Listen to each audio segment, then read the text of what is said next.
Hi, and welcome. You're listening to the X22 Report. My name is Dave, and this is episode 1186A, and today's date is January 24th, 2017, and the title of the episode is, As the Economy Deteriorates, the Elite Push Their Globalist Agenda as Trump Makes His Move. Now, before I get started, I just want to make an announcement. I uploaded an interview with Paul Craig Roberts. You can see this on the X22 Report Spotlight YouTube channel, or you can come over to the x22report.com site. Just scroll down a little bit, look over to your right-hand side.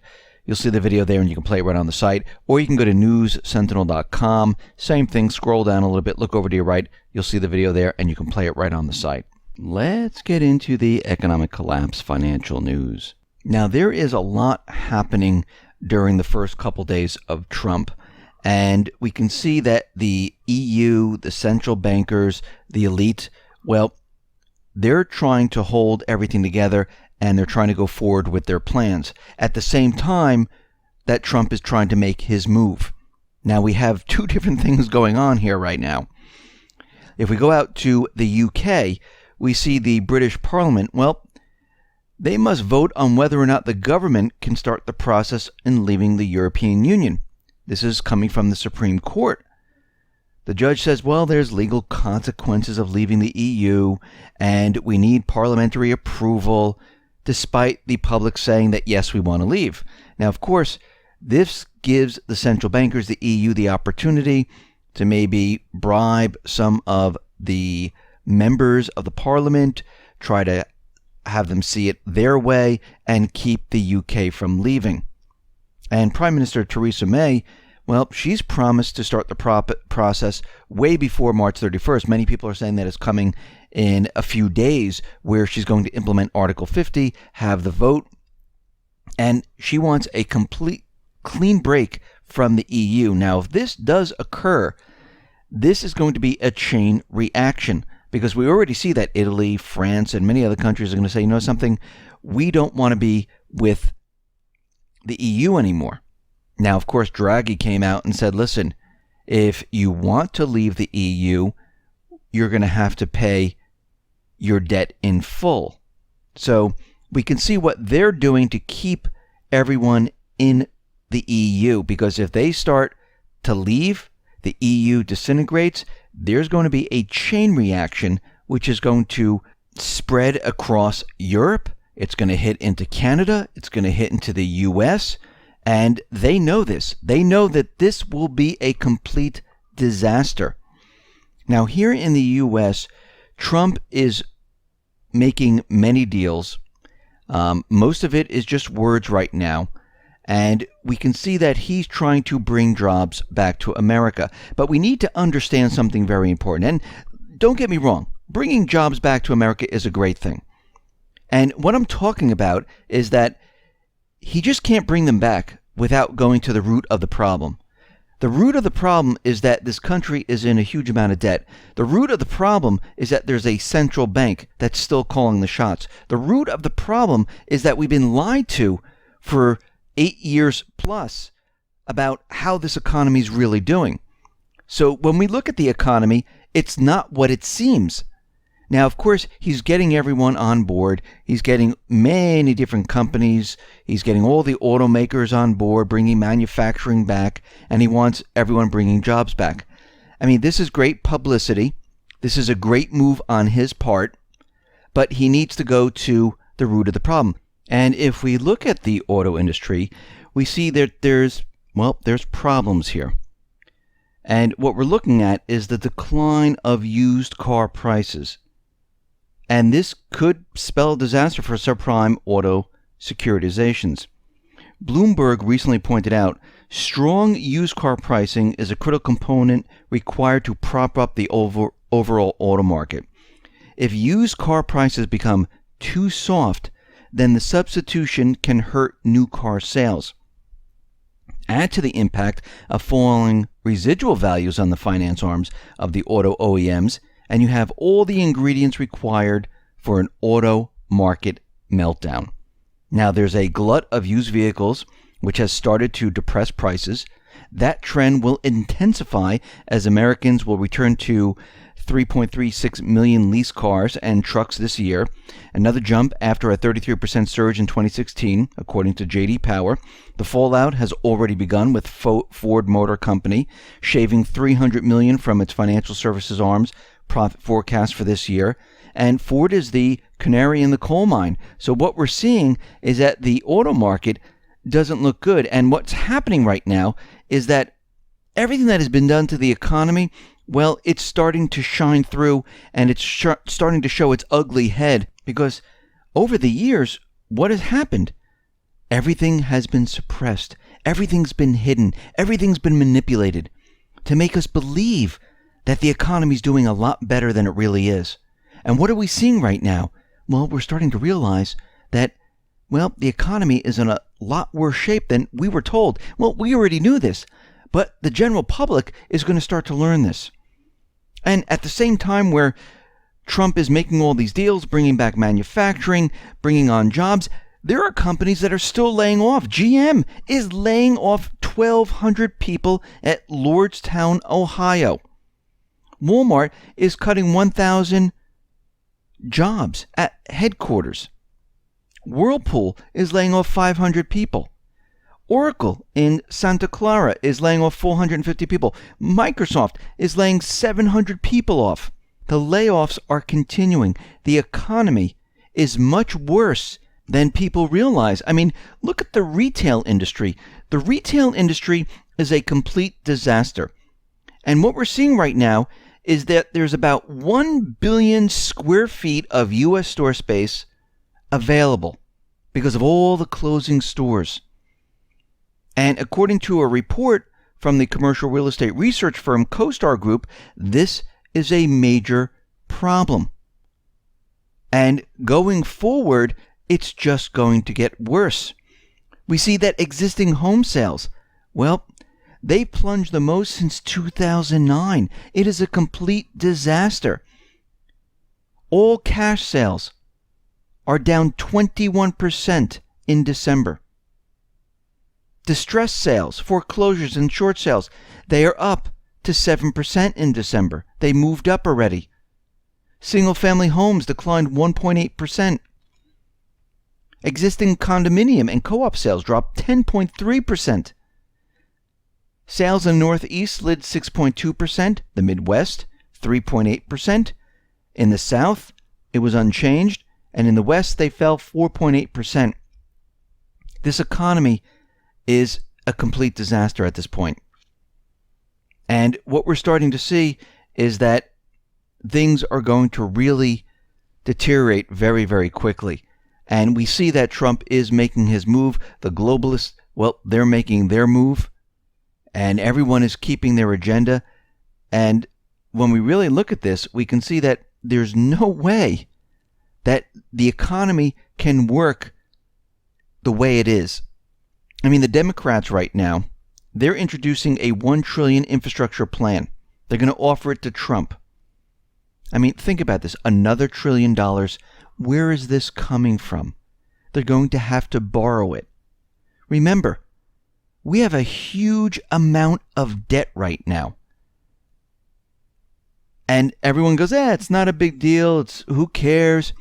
It is a big deal. Just because the Obama administration and the administration before that, they tell you it's not a big deal, it really is. And all of a sudden, we have Trump's pick for budget director, Mick Mulvaney. Well, he just blew the lid off of the problem with the debt. He's saying that this $20 trillion of national debt, it is the equivalent of an ordinary American family owing more than $250,000 on their credit cards. A problem that needs to be addressed now.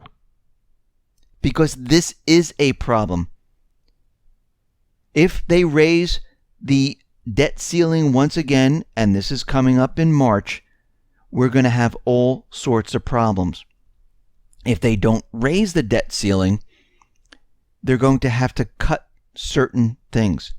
So we talked about pain before, and we are headed towards that point. Now, they might raise the debt ceiling. They might not. according to what Trump is doing right now, he has a hiring freeze. He's cutting programs. He's reducing spending. And if he's going to do the right thing, he's going to have to stop the borrowing. I mean, that's pretty much it. Think about your own household. Having a huge amount of credit card debt, making $40,000, $50,000 a year, and you have $300,000, $400,000 worth of credit card debt, or even $80,000 worth of credit card debt. Can you continually add more debt with your salary staying the same? And let's say your salary doesn't even go up with cost of living. Can you maintain this? No, you cannot. So if he decides, and they decide, you know something, we're not going to raise the debt ceiling. Instead, we're going to have to cut. People are then going to feel the pain. Is this the ultimate solution? No. The debt's just not going to disappear. Programs have to continue, don't they? So what do? Well, they would have to cut a lot, and people would feel the pain, and it's going to hurt. So we're going to have to see what Trump does at this point. But what's very interesting about all this, and it looks like these bankers, the head of the banks, they understand what's happening right now. Because as we see the market continually move higher and higher and higher, you know what they're doing? They're selling off their stock left and right. 100 million in stock was sold off after the presidential election. More than any period in any year over the past decade. Now, why are they doing this?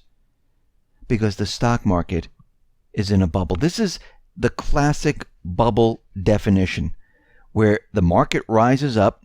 Those individuals, those insiders that know what's going on, well, they start to sell it to retailers, to retail investors. And they start buying it up, and they get out, the bank execs, the insiders, they get out on top. Everyone else thinks the market's going to continually move up and up and up and up. So they're taking profits. The other people are saying, great, this is going to be fantastic. This is what happened in 2008. And then the market came crashing down. It was a complete disaster. JP Morgan, they're doing it. Goldman Sachs, those execs are doing it. Morgan Stanley, those execs are doing it. They're all doing it. Now we can see the central bankers, the elite, they are pushing their agenda. They have not stopped. Nothing's changed for them. They're never giving up their control. So we know there was an experiment of the universal basic income in Finland, and they were trying it out there. Well, they're realizing time is short right now. We can't wait for this experiment to be finished. We need to make sure that everyone is dependent on us. This is what they were doing here in the United States with all the food stamps, the welfare. They like it when people are dependent on the government because it keeps them with the government, and most of the time those people say, whatever you want, we'll do. So right now the EU is saying that they want guaranteed minimum income for citizens throughout the EU. So the EU intends to move on the idea within the next few weeks. It will present these ideas in Rome on March 25th during a meeting that celebrates the 60th anniversary of the Treaty of Rome starting today's European Union. So what are they really doing here? Well, Juncker is buying off his enemies. He's buying the people. He's making them dependent on them. Why? Well, the UK is getting ready to leave the EU. Other countries want to leave the EU. They just push their agenda forward saying, listen, all those people that are unemployed, all those people who can't find work because we destroyed the economies, we're going to give you free money. All you have to do is be loyal to us. This is their next move. So the globalists, the elite, the central bankers, They are still pushing their agenda. And we can see at this point that the people around the world, how are they going to react to this? Now, out in India, we see things are rapidly falling apart. They were pushing a cashless society. And we have to remember something about India is that most of the individuals, they don't have a cell phone. They don't have the connection that we have here in the United States and many other countries where they're able to use their cell phones. They're able to get onto the internet. They just don't have it there. And most Indians lack smartphones and internet connections. And e-transactions have become a massive burden for them. Not only for the poor, illiterate people, but even the well-educated. And India's attempt to go cashless, well, it's a complete disaster. And the real pain is just beginning. So this whole cashless society, not working. But the other thing they're still pushing here is the tracking of those individuals that were not in the banking system, that held cash, that weren't taxed because they were hiding their cash. Well, now they turn the cash in. Now they're being tracked because they deposit it into an account. That was the only way they could do this. And like on Q, the Indian Income Tax Department began asking banks for data on their customers' bank deposits between April and November. How convenient. So what they're doing is that the poorest of the poor and the previously unbanked have now been duly identified, and they're going to tax them. And we can see that they are pushing this. So they're going for a cashless society. They're trying to raise revenue. And the next phase is biometrics. What they're doing is they're pushing an effort to biometrically register the population and the effort to transition into a cashless economy. So what we're seeing right now is that they want everyone to become a walking ATM machine. Now, the head of the National Institution for Transforming India was giving a speech at Davos in Switzerland, where all the elite, the globalists, are talking about what they're going to do. And they are saying that they're going to leapfrog straight over the card-based economy right into the world of biometric payments. And we can see right now, this is what the globalists want. This way you can be tracked. It's attached directly to you. They know exactly where you made your purchases. They know everything. And we can see right now, these elite, the globalists, the central banks, they are pushing their agenda. They are not stopping whatsoever. Listen, everyone, thanks a lot for listening. Be well, be safe, and especially be prepared. Thanks a lot.